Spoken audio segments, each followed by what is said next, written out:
Hello friends, வணக்கம் and welcome back to our channel. இன்றைக்கி நம்ம சேனலில் என்ன வீடியோ பார்க்க போகிறோன்னா, கோடை காலத்தில் ஒரு சூப்பரான ஸ்பெஷலான தயிர் சாதம் தான் செய்ய போகிறோம்.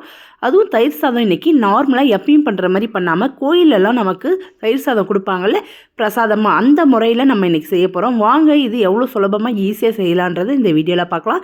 இந்த வீடியோ உங்களுக்கு பிடிச்சிருந்தா நம்ம சேனலை இன்னும் நீங்கள் சப்ஸ்கிரைப் பண்ணாமல் பார்க்குறீங்கன்னா மறக்காமல் சப்ஸ்கிரைப் பண்ணிக்கோங்க.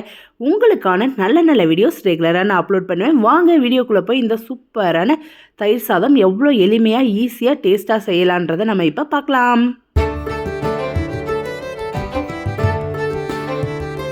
தயிர் சாதம் செய்கிறதுக்கு நீங்கள் எத்தனை பேருக்கு தயிர் சாதம் ரெடி பண்ணுறீங்களோ அதுக்கேற்ற மாதிரி தயிர் எடுத்து நல்லா இந்த மாதிரி ஒயர் விஸ்க் வச்சு நல்லா கலந்து வச்சுக்கலாம். எல்லாம் ஒன்று போல் நல்லா க்ரீமாக இந்த மாதிரி வர வரைக்கும் நல்லா இது பண்ணி இதை ஓரமாக வச்சுக்கோங்க.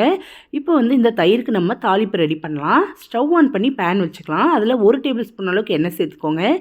எண்ணெய் சூடானோடனே 1/2 டேபிள் ஸ்பூன் அளவுக்கு கடுகு, 1/2 டேபிள் ஸ்பூன் அளவுக்கு கடலைப்பருப்பு, 1/2 டேபிள் ஸ்பூன் அளவுக்கு உளுந்தம்பருப்பு, குட்டி குட்டியாக நறுக்குன இஞ்சி சேர்த்துக்கலாம்.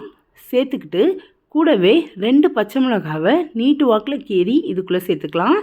சேர்த்து நல்லா வதக்கிக்கோங்க. இந்த பருப்புலாம் லைட்டாக பொன்னிறமாக மாறுற வரைக்கும் வதக்கிக்கலாம். லைட்டாக மாறும் போது நம்ம இது கூட 1/4 டேபிள் ஸ்பூன் அளவுக்கு சீரகம் சேர்த்துக்கலாம். சேர்த்து நல்லா வதக்கிக்கோங்க. நல்லா இது எல்லாமே ஒன்று போல் வதங்கி வந்ததுக்கப்புறமா நம்ம மற்ற பொருள் எல்லாம் சேர்க்கலாம். சீரகத்தை முன்னாடி சேர்க்காதீங்க. இந்த மாதிரி பருப்பு பாதி வெந்ததுக்கப்புறமா நம்ம சீரகம் சேர்த்துக்கலாம். சீரகம் சீக்கிரமாக வெந்துடும், அதுக்காக நம்ம பொறுமையாக சேர்த்துக்கலாம். இப்போ நம்ம ஸ்டவ் ஆஃப் பண்ணுற ஸ்டேஜில் கொஞ்சமாக பெருங்காயத்தூள் இதுக்குள்ளே சேர்த்துட்டு ஸ்டவ் ஆஃப் பண்ணிவிடுங்க. ஆஃப் பண்ணிவிட்டு இந்த சூடுலேயே நல்ல பெருங்காயத்தை இந்த மாதிரி கலந்து வச்சுக்கலாம். இப்போ நான் ஒயிட் ரைஸ் எடுக்க போகிறேன். நம்ம சாப்பாடு கட்டுறதுக்காண்டி ஏற்கனவே ஒயிட் ரைஸ் வடித்து வச்சுருக்கேன். இதிலேருந்து ஒரு 4 கரண்டி அளவுக்கு ஒயிட் ரைஸை ஒரு பெரிய அகலமான பாத்திரத்தில் எடுத்துக்கலாம். எடுத்துட்டு இந்த ஒயிட் ரைஸை நல்லா மசிச்சு விடணும். நீங்கள் கரண்டியால் மசிச்சு விடலாம், இல்லைனா இந்த மாதிரி பொட்டேட்டோ ஸ்மேஷர் இருந்தாலும் இதை வச்சு கூட நம்ம நல்லா மசிச்சுக்கலாம். நம்ம மசிச்சு செய்யும் போது தயிர் சாதம் இன்னும் சூப்பராக இருக்கும். நல்லா மசிச்சாச்சு. இப்போ ஏற்கனவே நம்ம க்ரீம் மாதிரி எடுத்து வச்சுருக்கிற தயிரை இதுக்குள்ளே சேர்த்துக்கலாம். சேர்த்துட்டு நம்ம 1 கப் அளவுக்கு காய்ச்சி ஆறின பால் இல்லை சூடான பாலாக இருந்தாலும் பரவாயில்ல சேர்த்துக்கலாம். சேர்த்துக்கிட்டு கூடவே நம்ம இப்போ தாளித்து வச்சுருக்கோம்ல அந்த இது சேர்க்கலாம். அதுக்கு முன்னாடி இதை நல்லா ஃபஸ்ட்டு கலந்து விட்டுருங்க. கலந்து விட்டுட்டு நம்ம பார்க்கலாம் எப்படி இருக்குன்ட்டு. தண்ணி தேவைப்பட்டால் தண்ணி கூட கொஞ்சம் சேர்த்துக்கலாம். நம்ம பால் சேர்க்குறோம்ல, அதனால மத்தியானம் அவங்க லன்ச் டைமில் சாப்பிடும் போது அவங்களுக்கு சரியாக நல்லா புளிப்பு நல்லா கரெக்டாக சூப்பராக இருக்கும். சாப்பிடும் போது நல்லா இந்த மாதிரி கலந்து விட்டுருங்க. பாருங்கள், சூப்பராக இருக்குது பார்க்கவே நல்லா. இப்போ நம்ம தாளித்து வச்சுருக்கோம்ல அது எல்லாத்தையுமே இதுக்குள்ளே சேர்த்துக்கலாம். நான் தாளிக்கும் போது என்கிட்ட கருவேப்பிலை இல்லாததுனால சேர்க்கலை. உங்ககிட்ட இருந்தால் சேர்த்துக்கோங்க. அதோட வாசனையும் சூப்பராக இருக்கும். நல்லா இதை எல்லா பக்கமும் இந்த கடலைப்பருப்பு உளுந்தம்பருப்புலாம் படுற மாதிரி நல்லா கலந்துக்கலாம். கலந்து முடிச்சுட்டு இந்த உப்பு நம்ம சேர்த்துக்கலாம். ஏன்னா நம்ம தயிர்லாம் சேர்த்தோம்ல, உப்பு சேர்க்காமல் இருந்திருப்போம். உப்பு சேர்த்துட்டு தண்ணி தேவைன்னா தண்ணி சேர்த்துக்கலாம். எனக்கு கொஞ்சமாக தேவைப்பட்டுச்சு, அதுக்காக தண்ணி சேர்த்துட்டு நல்லா கலந்து விட்டுக்கிட்டேன்.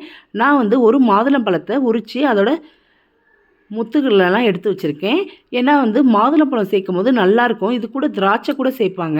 நீங்கள் விருப்பப்பட்டீங்கன்னா இந்த மாதுளம்பழம் சேர்க்கலாம், இல்லைனா இதை தவிர்த்துடலாம். அது நம்ம விருப்பம்தான். சேர்த்து நல்லா கலந்துட்டோன்னா நமக்கு சூப்பரான தயிர் சாதம் தயாராகிடும். நீங்களும் கண்டிப்பாக உங்கள் வீட்டில் இதே முறையில் ட்ரை பண்ணி பாருங்கள். செம்ம டேஸ்ட்டாக அட்டகாசமாக இருக்கும். நீங்களும் குழந்தைங்களுக்கு லஞ்ச் பாக்ஸுக்கு இந்த மாதிரி தயார் பண்ணி கொடுக்கலாம். ஹஸ்பண்டுக்குமே ஆஃபீஸ்க்கும் இந்த மாதிரி கொடுக்கலாம். ரொம்ப யூஸ்ஃபுல்லாக இருக்கும். ரொம்ப சுலபமான வேலை, ஈஸியாகவும் இருக்கும். இந்த சம்மருக்கு ரொம்ப ரொம்ப ஏற்ற ஃபுட்டாகவும் இருக்கும். பாருங்கள், நல்லா சூப்பராக தயாராகிடுச்சு. தயிர் சாதம் எப்படி இருக்குது பாருங்கள் பார்க்குறதுக்கு. அவ்வளோதான். நம்ம சேனலை சப்போர்ட் பண்ணுற எல்லாருக்குமே ரொம்ப ரொம்ப நன்றி. நாளைக்கு வேறு ஒரு வீடியோவோட உங்களை நான் சந்திக்கிறேன். நம்ம சேனலை சப்போர்ட் பண்ணுற எல்லாருக்குமே ரொம்ப ரொம்ப நன்றி. Take care friends. இது கூட நான் சூப்பரான வெண்டைக்காய் பொரியல் தான் பண்ணியிருந்தேன். இந்த வெண்டைக்காய் பொரியல் எப்படி பண்ணியிருந்தேன்றதை நான் அப்படி சும்மா சொல்லிடுறேன் ஓரலாக. ஏன்னா நான் இதை வீடியோ எடுக்கலை. இந்த வெண்டைக்காய் பொரியல் பண்ணுறதுக்கு நம்ம எண்ணெய் சேர்த்துக்கலாம். எண்ணெய் சூடானோன்னா கொஞ்சமாக கடுகு சேர்த்துக்கோங்க.